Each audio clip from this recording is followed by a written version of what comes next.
one of the questions I had, also according to Lee, how much sense does it make to lock up a 16 or 17-year-old for 25 years in your view? Is that long time productive and necessary for the change that needs to happen in your own selves? Or are there ways of speeding up that process to get you to the same point much earlier than 25 years later? And then following up on that, do you think there's support in society to say this person made a transition in 5 years, should be released, and we waive our concept of long-term revenge of 25, 30, or 80 years of imprisonment?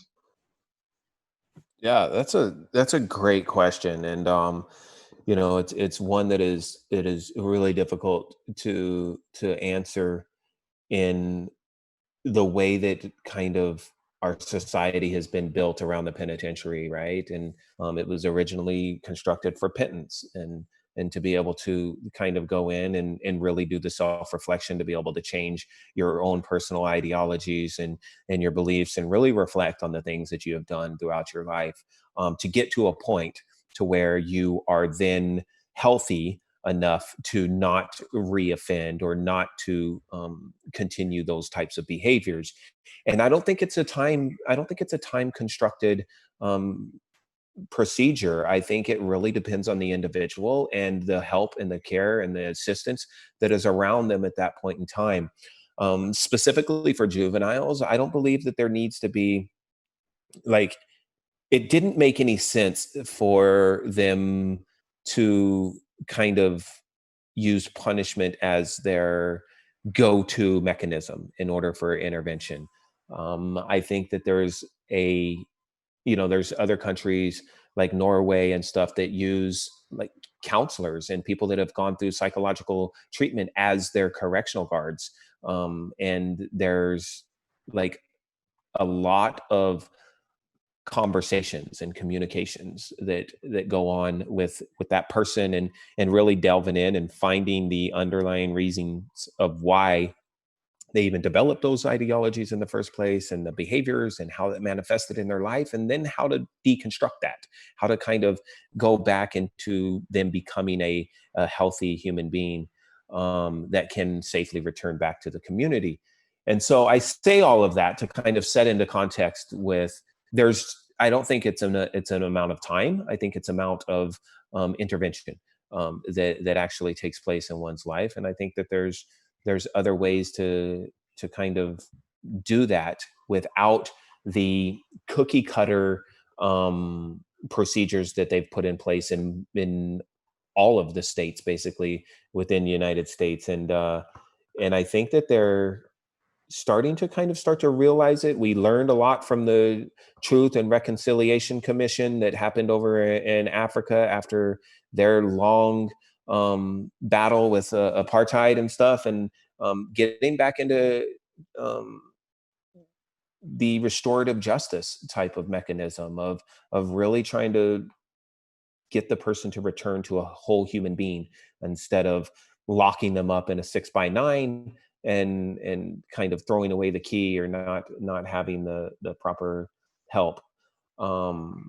So yeah, I think there's a lot of really good models out there that we could learn from if we would just kind of swallow our archaic intervention procedures, and really start to look at it from those standpoints. And these are a conversation that we could talk about for another hour, um, obviously. But it was a great question, and I believe that the simple answer is no. We shouldn't be doing what we're doing because it's insane. It continuously doing the same thing that we've been doing um, over and over again is the definition of sanity, right? Insanity, right? And I'll say this about California: 40 years ago, they had a budget of $954 million a year. The recidivism rate was 62%. We now have a $13.5 billion budget, and this is for incarcerations. We now have a $13.5 billion budget in California for CDCR, and the recidivism rate is 62.5%. So if we're doing the same thing and the budget has increased, where is the logic in what we're doing, right? And so I think we really need to appeal to people's hearts and minds, not only in the financial aspect of it, but also in the, like Louis was talking about, in the humanity aspect of it, and say, okay, we're doing something incorrect. Let's fix it. Let's start to deconstruct what we've been doing, and let's try to find another way. I'll touch on it really briefly. And Lee made some really good points, and I agree with Lee. And I think too, one of the big things that we have to look at is justice. What does justice look like? What do we want when somebody offends, commits a crime? What do we want as justice? How do we want that to be served? What does it look like? If you're saying that justice is time, then to me, that's almost justifying a crime. It's justifying a crime. So when I commit murder, the time that I'm getting justifies that. 30 years justifies a murder because that's what I'm getting for that. Or are we saying when we look at justice, we're looking at the individual needs? Who's responsible? Who was harmed? How do we meet those needs? How do we support them, not separate them? And then and we have to look at public safety. We definitely have to look at public safety. I don't want to throw that out of the window. So when a person is transformed inside a prison, is there a threat to public safety if this individual is released back into society? Has justice been served? What are we doing?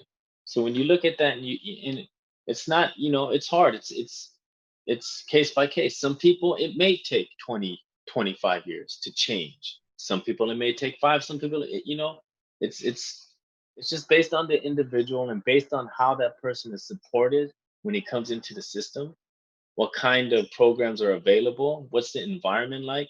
There's so many different factors, but I think when we look at what justice is, how do we want it to be served, and when we look at public safety, and then we, include everyone in the conversation, things, we can begin to kind of sort of change our perspective and move forward into something that works or something that can we can begin to fix because it's broken right now. It's broken. Could I ask a question too? Yeah, go ahead, Jim.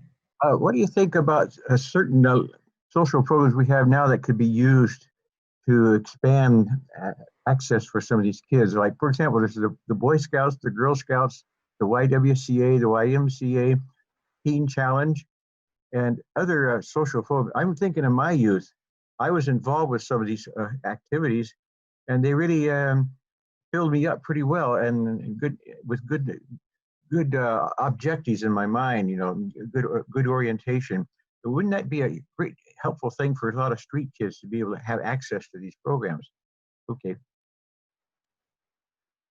Yeah, so those are great activities. Those are great ways for the youth to really build pro-social thinking, to be involved in the community, be part of something greater than themselves, to find a sense of purpose. I mean, yeah, those are great things.